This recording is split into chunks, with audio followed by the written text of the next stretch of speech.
دا یو نظم مې لیکلی ترخه خبره ده خو لیکمه پخه خبره. ملګري دې واوري نه مې پکې یوه مور سپکه کړې، نه مې پکې یوه خواښې سپکه کړې، نه مې یوه ښځه په مور او په خواښې باندې اوچته کړې، خو څه مو چې په خپل چاپېرچل کې او په خپلو کورونو کې خپل ګیر چاپېر لیدلي دي هغه مو لیکلي دي او امید لرم چې خوښ به مو شي. نظم دی ترخه خبره ده خو لیکمه پخه خبره. نن داسې څه لیکم چې هیچا به لیکلي نه وي، د یو شاعر د خولې نه چا به اورېدلي نه وي. د قلم ژبې ته مې راغله ترخه خبره، ترخه خبره ده خو لیکمه پخه خبره. یو حقیقت دی خو بس خلکو ته دروغ ښکارېږي، یو وران ویجاړ تصویر دی خلکو ته بروغ ښکارېږي. یوه ګناه ده خو د خلکو ته ثواب ښکارېږي، یوه نیکي ده خو بس خلکو ته عذاب ښکارېږي. نن زه کوم درته د خواښې او انګور خبره، نن زه کوم درته چاپېره د هر کور خبره. واده نه مخکې په جینۍ باندې وختونه نور وي، واده نه مخکې په جینۍ کې عادتونه نور وي. لکه یو ګل چې پې تاوده ساړه بادونه نه وي، لکه آزاد مارغه وي هېڅ پې قدغنونه نه وي. که ورته زړه وویلې کار وکړه خو کار وکړي، ګینې بېغمه ورځ تېره شي قرار وکړي. څه وخت ویده شوه څه وخت پاڅېده حساب نه وي، د څه خبرې تې غوښتنه د جواب نه وي. د شهزادګۍ ژوند وي د هیچا نه یره نه وي، د کور په ښځو کې د دې نه هیڅوک بره نه وي. کله ورندار باندې غوسه، کله د خور سره، کله د مور سره خفه، کله د رور سره. هر څوک لویه شي خو هغه د واړو عادت وي، بس ټک په ټکې د خواهش پوره کېدو عادت وي. د هر طرف نه ورته کور کې مینه مینه ښکاري، دا تکه توره دې وي کور کې تکه سپینه ښکاري.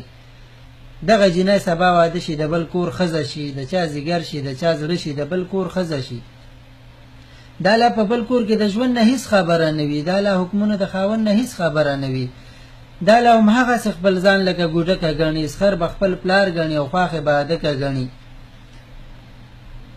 د چا دپاره دا خپل پلار پرېږدي او مور پرېږدي، خپل ملګري پرېږدي، رور پرېږدي او خور پرېږدي. د پلار د کور نه ځي سلګو سره آهونو سره، د خاوند کور ته ځي د څومره ارمانونو سره. ښه په مزو باندې په ناوې ورځې شپې ګرځېږي، څو ورځې میاشتې سره لاسونه او سرې خپې ګرځېږي. دا د خاوند کور کې هم هغه عادتونه کوي، دا له هم هغسې مکیز کوي نازونه کوي. د نوي کور بوج اخیستلو ته تیاره نه وي، دا له هم هغسې کمک لوي او خیاره نه وي. په هر قدم باندې غلطي کوي نادانه جنۍ، هغه بې غوره زندګي کوي نادانه جنۍ. رو رو غلطو باندې د دې جنۍ رټل شروع شي، رو رو کوټه کې پټ د ناوې جړېدل شروع شي. دې ته په خوب باندې په کار باندې خبرې کېږي، د وړو لویو مخکې جار باندې خبرې کېږي. چېرته کښېني چېرته پاسي حساب کتاب شروع شي، هره خبره کې د دې نه سوال جواب شروع شي. خواښې نه هېر شي چې دا هم چېرته کې لور ده د چا، د زړه ټوکړه ده د چا، دا د سترګو نور ده د چا. وړې وړې خبرې زړونو کې ساتل شروع شي، د نفرتونو هواګانې خورېدل شروع شي. جینۍ د پلار د کور د مینې پسې وترسېږي، جینۍ د مور غېږې شیرینې پسې وترسېږي. هغه عزت په نظر نشي چې کور کې به و، هغه ارمان دلته سر نشي چې کور کې به و. هلته توتي و خو خبرې دلته نشي کولی، هغه چغار هغه سندرې دلته نشي کولی. په بعضې وخت کې به بیماره وي خو غلې اوسي، ټوله دردېږي ناکراره وي خو غلې اوسي. په هر تکلیف باندې چې غلې وي نو ښه یادېږي، کور کې تعریف به د دې ښځې وي تکړه یادېږي. که لږ اواز یې چېرته وکړلو په حقه دې وي، که لږ پرواز یې چېرته وکړلو په حقه دې وي. ټول په یو خوله ورته لګیا شي چې دا ژبه وهي، هر خوا خوره دغه وینا شي چې دا ژبه وهي. بس یوه خواښې نه وي نورې هم خواښیانې لري، دا ځینې ځینې کور خو خدای ګو بلاګانې لري. دا بلاګانې د دې ښځې د میړه خویندې وي، په ځینې کور کې 2 3 4 5 خویندې وي. ښځه که غواړي چې د کور کې ځان خوشحال ساتي، خواښې نه ډېر به دا د دې خواښیانو خیال ساتي. ګینې په اور کې به یې ژوند شي او سوځېږي به دا، د خوشحالۍ پسې په خدای ګو چې ترسېږي به دا. ځان په دې کور کې په رو رو دې ته پردی ښکارېږي، په مړو شمار وي هسې خلکو ته ژوندی ښکارېږي. دغه هر څه چې راځي کال کال کې دننه راځي، څومره تراخه چې راځي کال کال کې دننه راځي. هغه د عمر عادتونه کال کې څنګه بدل شي، هغه نازک نازک فکرونه کال کې څنګه بدل شي. په خدای یقین وکړئ چې دغه جینۍ بده نه وي، خو د خاوند د کور ماحول سره بلده نه وي. دا چې په هر یو څیز پوهېږي نو لږ وخت اخلي، د بل په خوښه چې اوسېږي نو لږ وخت اخلي، خو څوک د دې وخت ورکولو ته تیار نه وي، په غلطیو خپې راښکلو ته تیار نه وي. په دغه کور کې د دې ویر وجه یې خواښې ګڼم، زه د دې وران ویجاړ تصویر وجه یې خواښې ګڼم.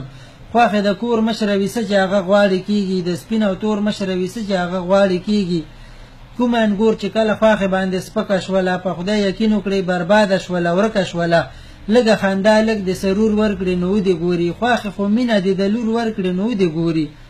تازه واده جنۍ خو خدای گو چې د موم مثال وي، تازه واده جنۍ خو خدای گو د ماشوم مثال وي. زړه کې ساتلی کس کې نه د پلار د کوره نه ځي، ناوې د جنګ په اراده د پلار د کوره نه ځي. لږه بې وخته وخت ویده شوله نو څه چلو شي، کار کې یوه ورځ ډیله شوله نو څه چلو شي. که ځینې وخت لږه ترخه شوله نو خیر دی که نه، پسه خفه شوه یا غوسه شوله نو خیر دی که نه. لکه د خپلې لور په رنګ یې مخاوره یې کړئ، زړه ته نه مه وباسئ خلکه بهادره یې کړئ، بیا یې په خوله کړئ، که په سیسیز مروره یې کړئ، په سر لاس د مینې راکاږئ زړوره یې کړئ. هغه د مور د کور عزت غواړي او مینه غواړي، یوه خبره د چا خولې ځنې شیرینه غواړي. په هر یو کار باندې سپکېږي نو هغه څه وکړي، لکه زخمي مرغۍ تړه کېږي نو هغه څه وکړي. هیڅ ارمان نه وي څه زړه ورپورې نه وي که څه، هغه انسان نه وي څه زړه ورپورې نه وي که څه.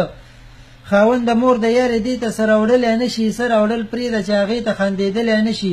نه دنداسه راوړل، نه پیوي، نه نتکی راوړی شي، نه خو جامې، نه خو پیزار، نه خو ګړی راوړی شي. څه عجیبه غوندې کې ژوند کېږي چې مونږ یې کوو، ظلم په ښځې په خاوند کېږي چې مونږ یې کوو. نوې راغلې مېلمنه ورانی نه کوي، زه داسې نه وایم چې ناوې غلطي نه کوي، زه داسې وایم چې مونږ خلکو کې صبر نه وي. دا درته ښایم چې مونږ خلکو کې صبر نه وي. هغه ورانی دي کوي ته دې ورله مینه ورکه، هغه غلطي دي کوي ته دې ورله مینه ورکه. د دې اثر د ناوې خیال باندې بې حده بشي، رو رو هغه د دې ماحول سره بلده بشي، د خنداګانو خوشحالونو ډک وختونه بشي، بخته په مینې باندې رنګ زمونږ کورونه بشي. د خنداګانو خوشحالونو ډک وختونه بشي، بخته په مینې باندې رنګ زمونږ کورونه بشي، بخته په مینې باندې رنګ زمونږ کورونه بشي.